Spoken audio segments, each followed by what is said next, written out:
Benny program. Starring Jack Benny with Mary Livingston, Bill Harris, Rochester, Larry Stevens, and yours truly, Don Wilson.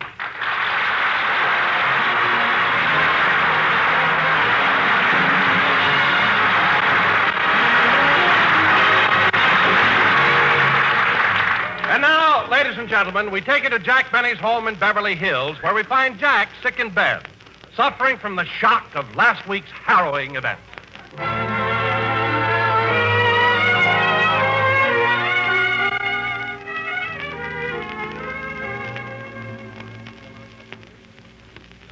How do you feel, boss?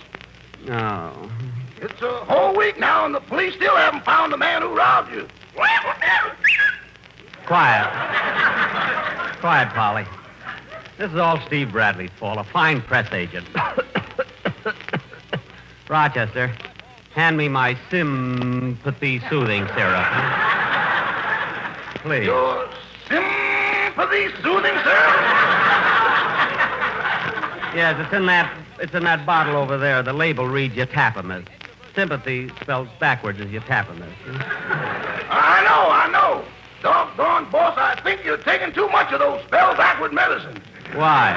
You're the only man I know who sleeps with his feet on the pillow. Well, I just thought the change would do me good. Turn on the radio, Rochester. Yes, sir. Oh, yes, there's a happy man in Hollywood tonight. Oh, yes, Jack Benny, son of radio and movies, still has most of the $646,000. True, he may have been robbed of the trifling sum of $10,000. But despite his tightwad reputation, Jack Benny has taken his loss like a genuine sport. So there's a happy man in Hollywood tonight. Turn it off, Rochester. Yes, sir.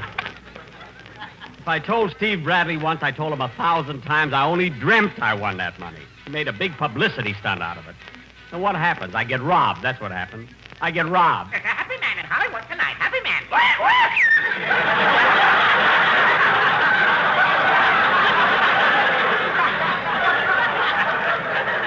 Polly, quiet. Gee, Rochester, it's awful to be sick in bed. It's so boring. I'm sorry, boss. I've done the best I can to keep you entertained. I know. Here, Rochester, blow me some more bubbles. Go ahead. It's me, man. It's Steve Bradley. Oh, now look, Steve. Yes, it's the greatest thing that ever happened. Your picture's in every paper in the country. Well, the whole nation's talking about you. What other guy would have the good luck to be robbed of $10,000? Good luck. Why, I've given you a whole new personality. I've made you the new Jack Benny. You're no longer Benny the tightwad, Benny the skinflint, Benny the miser. Benny the miser, Benny the miser. Quiet, Polly. Rochester, give him a cracker or something. I'll give him a caramel. That'll keep his mouth shut. Yeah. Now, what were you saying, Steve? I was telling you, with all the publicity you're getting out of it, this robbery was the best thing that ever happened to you. It is? Why, certainly. You're getting more publicity out of this than if you were signed up to fight Joe Louis. Joe Louis? I wouldn't fight Joe Louis. You better grab him now while he's out of condition. Oh, stop, will you? Well, I gotta run along now, Benny. Just dropped by to tell you that a reporter from the United Press will be dropping in on you for an interview. A newspaper man? Yes, and remember, Benny, not a word about that dream. Everybody thinks you won that $646,000. You gotta keep believing it now, no matter what happens. So long! Well, maybe he's right. But that other silly thing about wanting me to fight Joe Louis. I'm not in condition either. Gee, if I... Polly, please be quiet. Please. Daddy's sick.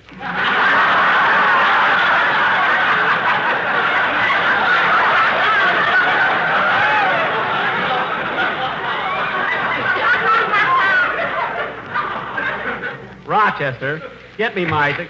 Oh, hello, Mary. Hello, Jack. Gee, you look bad. Thanks. Fine thing to say to a poor, sick man. Oh, Jack, don't be so irritable. Well, my goodness, Mary, you'd be irritable, too, if you were robbed of $10,000. But it's only money. You don't have to be so upset about it. I'm not upset. Then why don't you take that wreath off your door? I didn't put it there. Anyway, Jack, you're still ahead $636,000. Why worry about $10,000? I'm not worrying. Rochester, go in the kitchen and get some plates so we can serve the fruit Miss Livingston brought. But, Jack, I didn't bring any fruit. You knew I was sick. Well, Rochester, bring some fruit anyway. What have we got? Grapes. Grapes? Good, I'll have 6. How many will you have, Mary? I'll have... They're the large ones.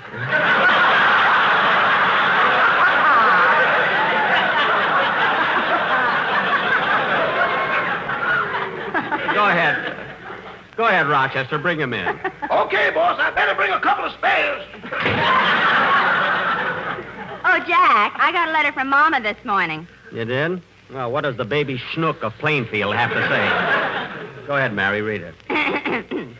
My darling daughter, Mary. The whole family listened to Gabriel Heater's program the other night and was so thrilled to hear about Jack winning all that money. Please send us all the details, as we didn't hear the finish of the program. The owner came back and made us get out of his car.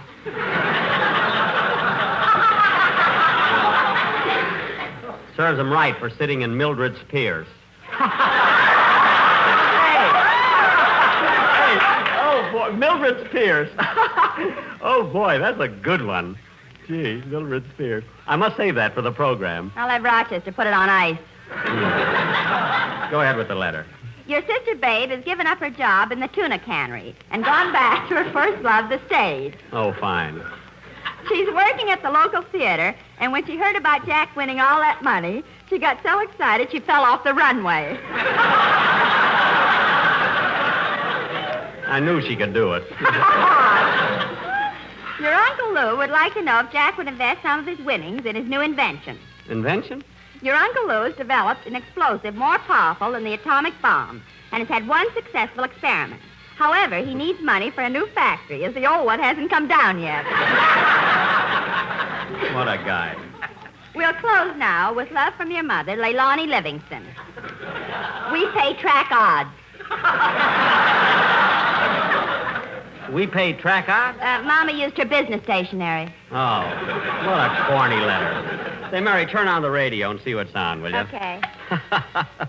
Mildred Spears. Oh, boy, that was a humdinger, wasn't it?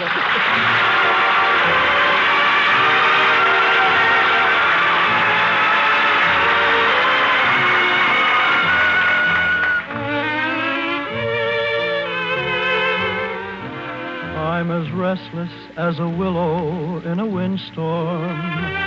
I'm as jumpy as a puppet on a string. I'd say that I had spring fever, but I know it isn't spring. I am starry-eyed and vaguely discontented, like a nightingale without a song to sing. Oh, why should I have spring fever when it isn't even spring? I keep wishing I were somewhere else, walking down a strange new street, hearing things that I have never heard, and a girl I've yet to meet. I'm as busy as a spider spinning daydreams. I'm as giddy as a baby on a swing. I haven't seen a crocus or a rosebud or a robin on the wing, but I feel so gay in a melancholy way that it might as well be spring. It might as well be spring.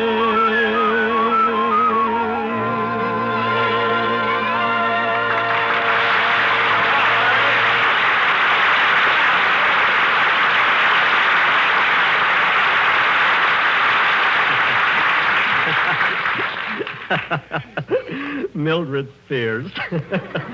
Oh, boy, that was a dilly, was it? Say, Jack, that sounded like Larry Stevens. Yeah, probably one of his records. How you feeling now, boss? Oh, just about the same. You want me to get some more ice? No, I've got plenty. You want me to call the drugstore for some more medicine?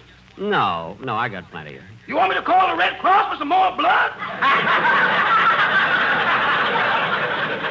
No, I don't want to wear out my welcome. I guess I'll be all right if I rest. Oh, by the way, boss, a telegram just came for you. Who's it from? Read it, Mary. Okay. It's from Fred Allen. Oh. What does Smellbound have to say? It says, Dear Jack, just learned that you were robbed of $10,000. If you find the dirty crook that did it, please let me know, as I would like to have him as a guest star on my program.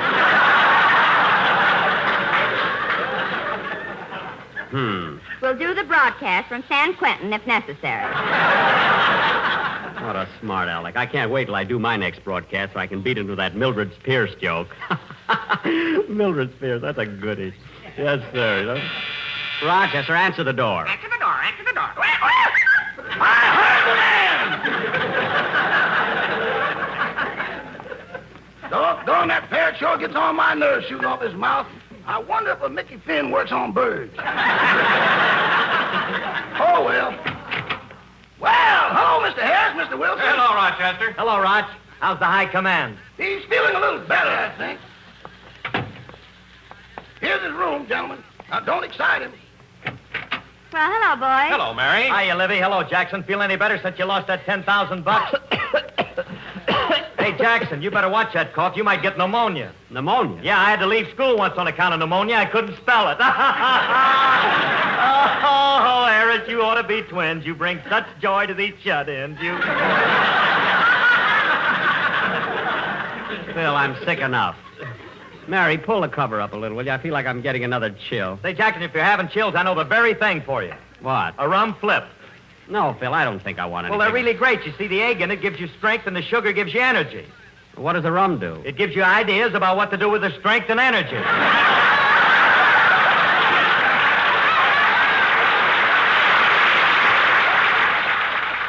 There's someone at the door, Rochester. I'll get it.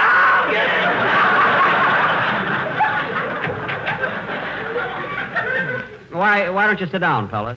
Say, Jack, why don't you give him your Mildred's Pierce joke? I will not. I'm saving that baby for myself. Leave me. Oh, boss. What is it, Rochester? There's a detective here, and he wants to talk to you alone. A detective? Yes, sir. Here he is. Oh. Come on, kids. We'll go out in the kitchen and make some coffee. Okay. Did you want to see me, sir? Yeah, Mr. Benny, I'm Inspector Flanagan. You was robbed Saturday night, so they put me on the case to ask you some questions. Well, come right over here, Inspector, and sit down by the bed. Thanks.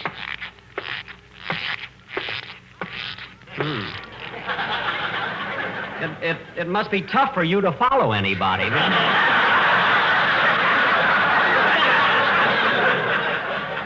Now, what do you want to know, Inspector? Wait till I get out my pencil. There. Now, where was you on the night of June the 23rd? June the 23rd?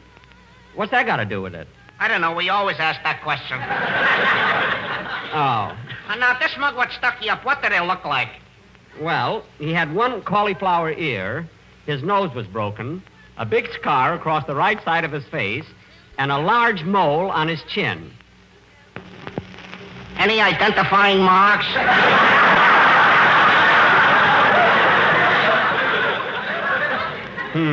Look, Mr. Benny, one more thing. That you... Oh, excuse me. Hello? Hello, is this Benny? Yes. Now listen, Benny, if anybody's there, don't let on who you're talking to.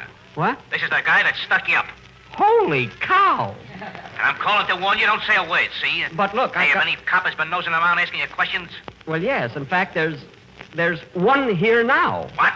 I said there's one here now. Well, you better not tell him what I look like or anything else. If you do, I'll fill you so full of lead you'll need 35 pallbearers. 35? My goodness, I only have a few friends. So remember, keep your mouth shut, Benny, or your life ain't worth a plug dime. Yeah, well, thank you. That's a deal. It's nice of you to call. I will. Goodbye. What was that? A friend of mine called to cheer me up. I thought I heard you say there's one here now. One here now? Yeah, what was that? Oh. Oh, that was my Chinese laundry man. One here now. You know, he's got that little place on 3rd. I thought Greenberg was on 3rd. No, look, this is Main and 3rd. Oh. Well, I got all the dope I need. I'll be getting along now, Mr. Benny.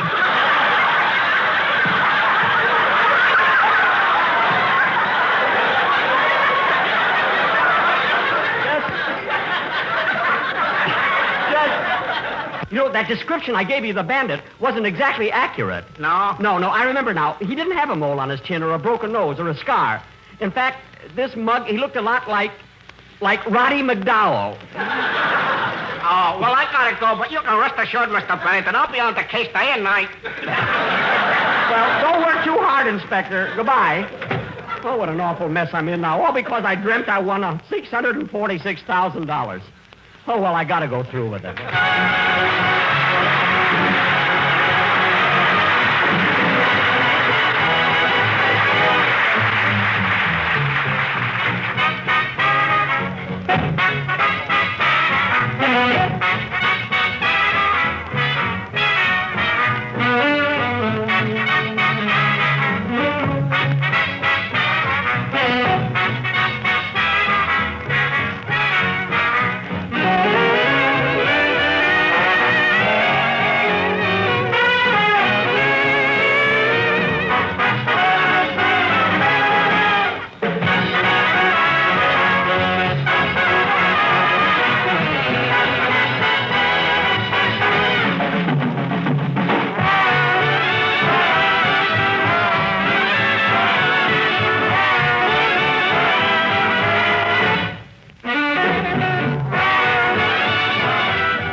Mary, will you take my temperature? The thermometer's on the table.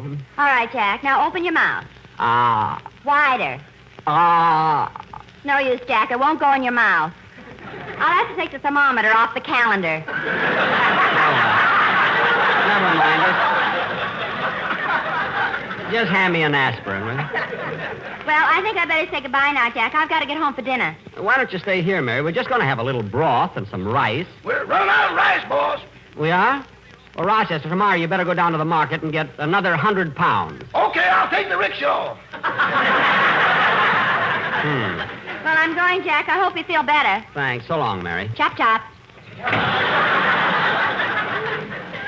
Before I go down and fix dinner, is there anything you want me to do up here? No. Say, Rochester, how come we're so low on... Oh, Rochester, that's probably the newspaper man, Steve Bradley, sending over for an interview. Have him come right up.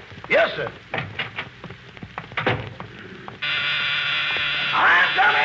I'm coming!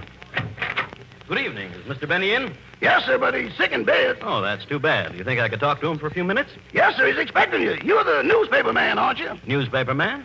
No, my name is Rainey. Lloyd Rainey. I'm from the Income Tax Department.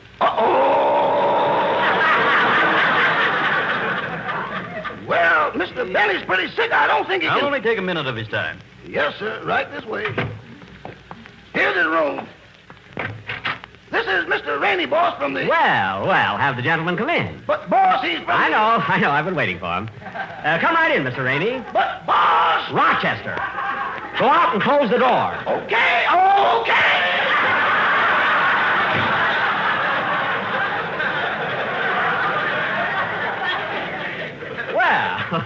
Well, I'm glad you came over, Mr. Rainey. Sit down. I'm sorry to see you're indisposed, Mr. Benny. Yes, the experience was such a shock to my nerves, but not that I mind losing the measly $10,000. You see, I'm still ahead $636,000. Yes, so I understand. Tell me, Mr. Benny, how did you ever come to bet $85,000 on that horse? Well, you know the old saying, Mr. Rainey. When you've got a hunch, bet a bunch.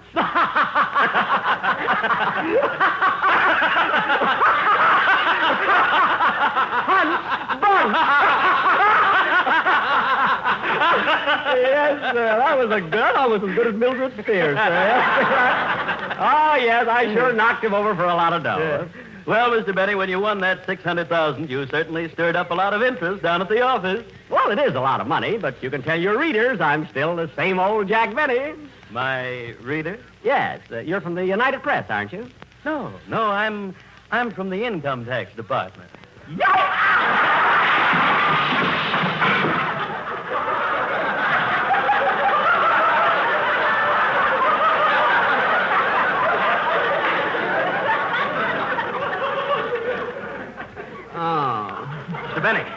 Mr. Benny, are you all right? Yes. Just help me get back in bed. There you are. Thanks.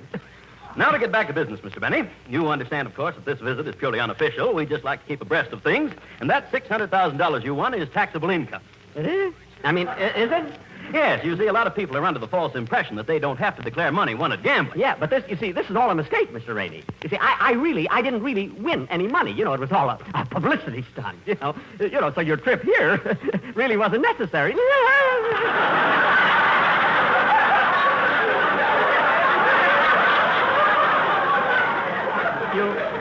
You see? Now, wait a minute, Mr. Benny. Wait a minute, yeah. Everybody had it on the radio, including Gabriel Heater, Erskine Johnson, Bill Stern. Yeah, but what do they know? I'm the fellow who won the money. I mean, I'm the fellow who dreamt he won. I dreamt it, you know. It was only a dream, you know. Now, Mr. Benny. Mr. Benny, you can argue all you want. I know. But when March 15th comes, you'll have to pay the tax on $646,000. You got it. Oh, Mr. Benny, it's only money. It isn't as though we were taking your life's blood. Mr. Rainey, let me be the best judge of that.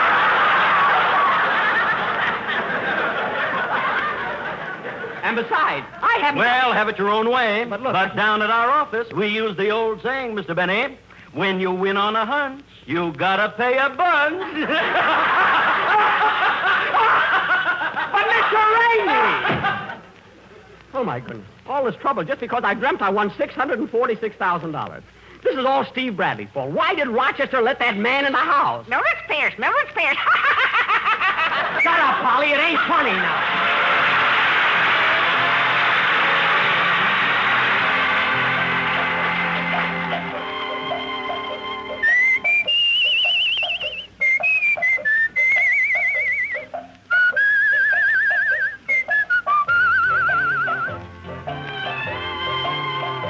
Every day along about evening, when the sunlight's beginning to fail, I ride through the slumbering shadows along the Navajo Trail. When it's night and crickets are calling and coyotes are making a wail, I dream by a smoldering fire along the Navajo Trail. I love to lie and listen to the music when the wind is strumming a sagebrush guitar. When over yonder hill the moon is climbing, you'll always find me wishing on a star. Well, what do you know? It's morning already. There's the dawning, so silver and pale. It's time to climb into my saddle and ride the Navajo Trail.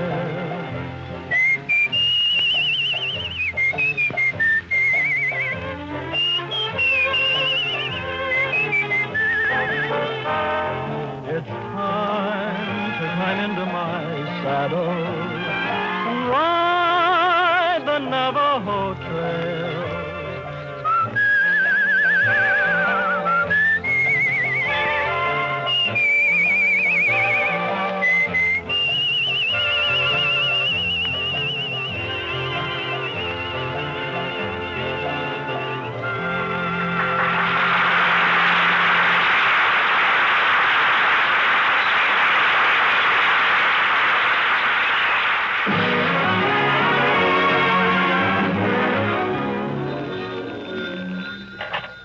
Hello? Hello, boss. This is Rochester. Rochester, where are you? Next door in Mr. Ronald Coleman's house. What? Don't open your mouth. That man in there with you is from the income tax department. Well, thanks for calling, Rochester, but you're too late. Well, I tried to warn you, boy. Warn me? Why did you let him in the house? I don't argue with men that size. Rochester, if I told you once, I told you 1,000 times. When somebody comes to the house, find out who it is. Get their names, get their cards. Don't let them in till you know who they are.